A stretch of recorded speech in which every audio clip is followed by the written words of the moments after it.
Всем привет! Сегодня у нас обзор на практически топовую камеру от компании SIY ZR-30. Главное отличие этой камеры, что она обеспечивает 30-кратный оптический зум. В прошлом году я обозревал камеру ZR-10, так вот это ее дальнейшее развитие, ZR-30.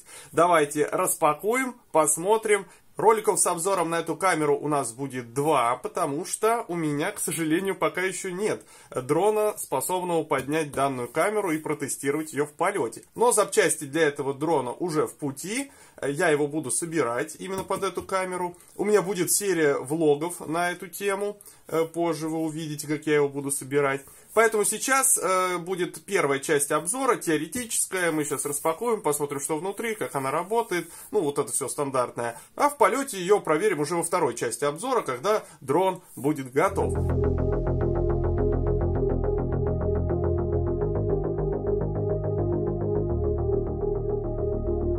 Итак, поставляется камера вот в такой вот коробке, очень симпатичной, плотной. Ну, как всегда, SIY старается упаковывать свою продукцию покрасивее.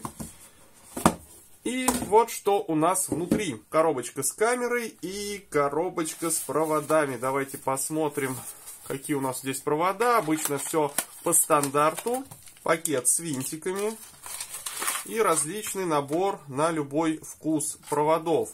С помощью них вы сможете подключить камеру к любой абсолютно системе. Нам часть из этих проводов понадобится позже для тестирования. Итак, ну и сама камера. Вот такая она крупная. Сейчас я ее извлеку. Она, конечно, больше, чем ZR-10. Смотрите, какой массивный подвес. Вот так она выглядит. Цилиндрический блок камеры. Это, видимо, связано с тем, чтобы как можно больше увеличить фокусное расстояние между матрицей и линзами, да, чтобы обеспечить максимальный зум, максимальное приближение. И, тем не менее, не укрупнить габариты. То есть, если бы она была круглой, сами понимаете, какой был бы здоровый шар. Корпус камеры пластиковый, такой же, как и на ZR-30 был абсолютно. То есть материалы такие же. Но вот двигатели подвеса, моторы подвеса значительно крупнее. Здесь у нас на подвесе металлическая рамка, прикрытая пластиковыми такими вот декоративными накладками. А снизу у нас блок электроники. Очень важное нововведение. Я сейчас сразу об этом скажу. Это быстроразъемная площадка, с помощью которой вы сможете быстро извлечь камеру с дрона. По характеристикам здесь сенсор от Sony с разрешением 8 мегапикселей, ну то есть 4К. Он заявлен как ночной сенсор Starlight, то есть с повышенной чувствительностью к свету ночью. Также поддерживается HDR, не путать с VDR. И снимает камера до 4К 25 кадров в секунду, а все разрешения ниже 30 кадров в секунду. То есть снова мы здесь ощущаем какое-то наследство от IP-камер, которые не могут больше 30 кадров в секунду снимать, даже на самом низком разрешении. Что касается подвеса, то у нас здесь поворот вокруг своей оси по ЯВ, то есть 540 градусов, то есть по 270 в каждую сторону. Это 1,5 оборота. Наклон камера обеспечивает до 135 градусов, ну, также стандартно. И по роллу наклон 90 градусов. Этих характеристик вполне хватает для установки камеры в любом положении. Ну, поддерживается положение подвешенное, да, и перевернутое. Питание осуществляется от 3 банок до 6 банок, то есть до 25 вольт, от 12 до 25 вольт. Вот здесь этот порт расположен. Потребление заявлено от 3 до 5 ватт в пике, а вес 670 грамм. Ну и давайте сразу проверим, как всегда, вес этой камеры вместе вот со всеми ее площадками. Итак, смотрим вес. Ставим ее полностью. 667 грамм. Это даже чуть ниже, чем заявлял производитель. Очень неплохой вес для таких характеристик. Ну а теперь давайте посмотрим, что у нас здесь по портам подключения. Начнем с верхней части. Здесь у нас основной Ethernet порт, вот этот вот самый большой, порт питания по 2 пина на плюс и на минус. И вот этот универсальный, так сказать, порт. Здесь и S-Bus, вход-выход, через него можно пустить транзитом. И TX и RX UART порта для подключения к полетному контроллеру и управления камерой с помощью автопилота, ну, поддержки по карду пилот. То есть стандартно так же, как и на той же A8 камере. Теперь давайте посмотрим по бокам, что у нас здесь. Type-C порт для обновления прошивки, прошивка для подвеса и платы зума. Так, на этой стороне ничего. Здесь карта памяти microSD стандартная. Кстати, 128 гигабайт максимум, FAT32 система. И еще притаился у нас вот здесь вот порт HDMI. Вот на этой вот площадке, микро HDMI.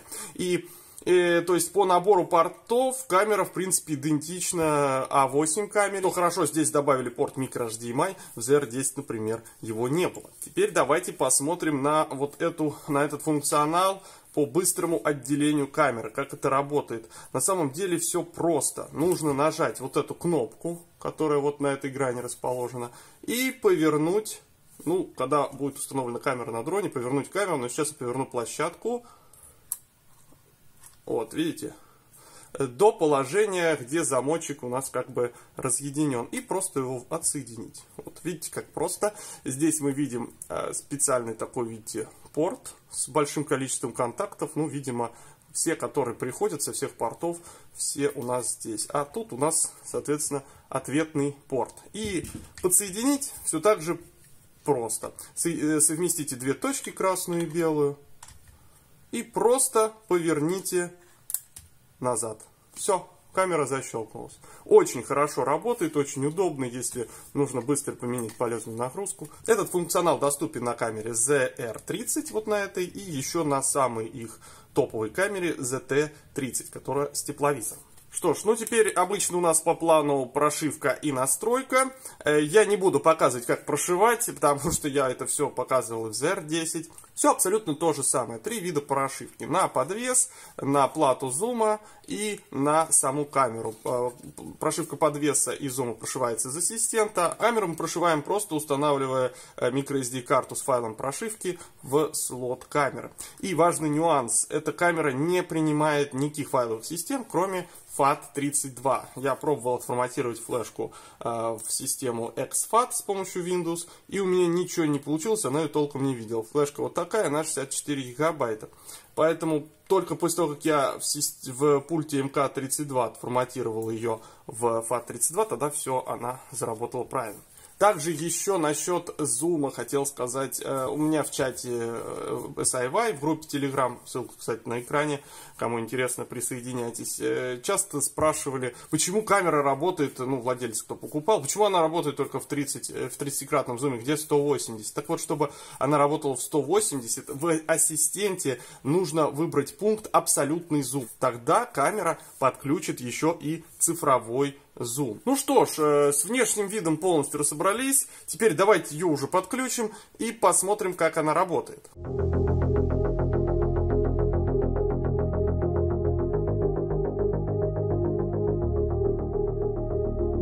Что касается подключения. Вот подключение в этом обзоре я покажу подробнее еще раз, потому что люди часто в чате спрашивают, а почему вот я все подключил, а у меня там с пульта не управляется, там или еще какие-то проблемы. Смотрите, все просто. От камеры нужно два кабеля, вот таких. Первый кабель это основной, то есть Ethernet, который вставляется в юнит. Юнит МК15 там, и чем30 они одинаковые. А на другом конце у нас, соответственно, это все раздваивается на питание, которое поставляет юнит в камеру. И сам, собственно говоря, Ethernet. Две витых пары, 100 мегабит подключения. Этот провод поставляется в комплекте с камерой. С любой, ZR30, ZR10, с камерой A8. И второй провод, который нам нужен, это провод в универсальный порт, о котором я говорил ранее. Вот он. Здесь у нас выходит TX и RX UART порта и, соответственно, два провода S-Bus. S-Bus in и S-Bus out. Чтобы вам ничего там не параллелить, уже производитель все запараллелил в порту. Соответственно, вы смотрите, какой из коннекторов он тут подходит, S-Bus in, S-Bus out. Я тут проводочек оторвался. Вот этот вот как раз таки out. Нам нужен S-Bus in, то есть тот провод, который будет принимать сигнал от юнита МК15. В дополнение к этому кабелю мы должны взять еще один кабель. Вот такой. Вот этот кабель уже у нас поставляется с юнитами МК15. Ну, то есть с системами там и чем30, МК15, МК32. Вот такой. Он имеет коннектор для подключения к S-Bus юнита. А здесь у нас, соответственно, тоже вход и выход получается из баса. То есть в данном случае мы берем вот этот вот кабель, выход из баса, и соединяем его с входом из баса на камеру. Вот таким образом. Все, это единственное, что нам нужно сделать. Соединить вот эти вот два провода. Все, дальше мы просто подключаем к штатным разъемам. То есть вот этот S-Bus к юниту мы подключаем. Ответный разъем подключаем в камеру. Вот таким образом. Ну и основной кабель тоже, вот он. Подключаем этот разъем основной в юнит. И ответные два разъема в камеру у нас пойдут. И питание. Питание, видите, оно чуть-чуть отличается, но без защелок. Это все унифицировано для всех камер SiWi. Вот это вот подключение для любых камер SiWi, все это подходит. Вот, в общем-то, и все подключение. Теперь можно включать юнит и пульт, и видеть изображение на экране. Конечно, вы эти провода все можете отрезать ненужное, укоротить как вам надо, проложить. Это все, пожалуйста, допускается. Я встречался с тем, что вот никак не находили вот этот вот кабель от юнита. Ну, возможно, в комплект его не положили, либо утерялся он. Все это можно соединить. Главное, вот эти разъемы, они есть в любом комплекте. Возьмите, соедините, спаяйте напрямую. Ничего сложного нет, и вы соберете прям ту проводку, которая вам нужна. Длины проводов достаточно, SiWi все это предоставляет. Ну что ж, а теперь давайте включать камеру и смотреть картинку.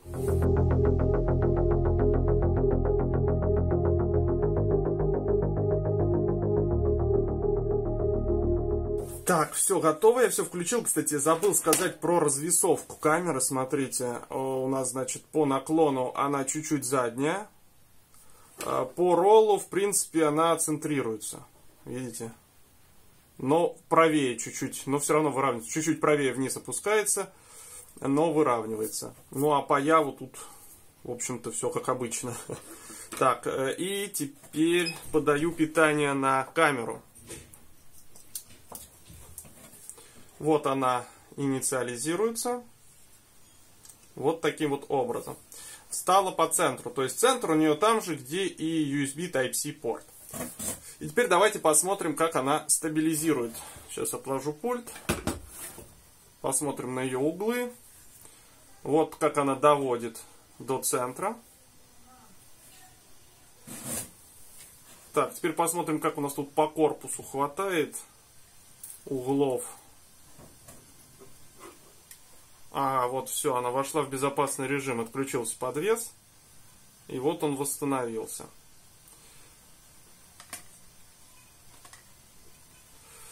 Вот так она работает. Но это, конечно, уже за критические углы. Такого в полете быть не должно. Так, ну и давайте включим сам пульт, посмотрим. Запускаю приложение SiWi FPV. И вот такую картинку мы имеем. И смотрим, работает ли у нас пульт. Так, где-то у меня тут вот крутилка появ. Вот видите, все работает. Так как я подключил, все сразу заработало. Ну и вверх-вниз тоже должно все работать. Я назначил это все на колесико. Ну, по качеству картинки могу сказать, что она неплохая. Вполне себе ничего. Единственное, что я заметил в ходе тестирования, я ее тестировал за кадром, мне показалось, что сама картинка какая-то немножечко желеобразная на резких поворотах. Мне показалось, что здесь матрица чуть более медленная, чем на той же ZR30, которую я тестировал в прошлом году. Так, ну и что касается самого зума, давайте посмотрим. У меня сейчас разрешение передачи, вернее разрешение записи 720p. И именно в таком режиме обеспечивается максимальный зум. Так, я сейчас прям конкретно зум демонстрировать не буду, потому что нужен дальний объект какой-то, это чуть позже будет. Я сейчас вам просто покажу, какой мы можем получить зум в разных разрешениях записи. Вот сейчас вы видели 720p. Итак, смотрим вот на эту цифру. Достигаем вот 30 крат оптический зум. он немножечко делает паузу и потом увеличивается до максимальных 180 крат. Теперь смотрите, переключаемся на режим записи Full HD и смотрим. У нас сбрасывается цифровой зум, и мы начинаем приближать. Получаем 165 крат увеличения. И теперь далее сбрасываем на 2К разрешение. Увеличиваем. Цифровой зум составляет 105 крат. То есть уже прям значительно меньше. И 4К. В 4К у нас цифровой зум отсутствует полностью. То есть только оптический 30-кратный зум. Как это выглядит все в реале, а не на белом фоне, я вам сейчас скриншоты покажу разницы, да, насколько это мы можем отмасштабировать. Ну, а сам зум сейчас мы посмотрим на удаленном объекте. Это будет дом, так же, как я тестировал ZR-10. И сравним как раз таки, как они будут один и тот же объект приближать с одного и того же места. Итак, ну вот он объект, на котором мы будем тестировать, смотреть. Я приближаю. Смотрите, всего лишь там в 3,5 раза приблизил, а уже насколько увеличилась картинка. Вот в 10 раз. Это уровень ZR-10. Но мы продолжаем дальше. Вот уже 20 крат. И вот 30 крат зум. Это предел оптический этой камеры. Так, у меня тут расфокусировался телефон. Вот. Это предел. Ну, вы на экране увидите оригинальную запись с флешки. И продолжаем приближать уже цифровым. Я там поставил 720p разрешение записи. Вот 100 крат. Видим, что картинка уже чуть-чуть как бы не совсем четкая по краям, по контрастным краям, но тем не менее можно увидеть больше деталей именно за счет того, что матрица 4К, а мы кропаем ее в 720p. И мы можем кропнуть еще, смотрите, 150 крат, ну здесь уже, конечно, видны артефакты, и вот максимальный 180x зум здесь уже, конечно, мутновато. В принципе, я думаю, что достаточно вот 1080p ставить, и у нас здесь получаем мы 165 крат. Этого, в принципе, более чем достаточно. Также вы можете заметить небольшое дрожание картинки на максимальном зуме. Смотрите, видите, чуть-чуть подрагивается подвес. Ну, при таком увеличении это не удивительно. Ну и еще раз показываю возможности зума.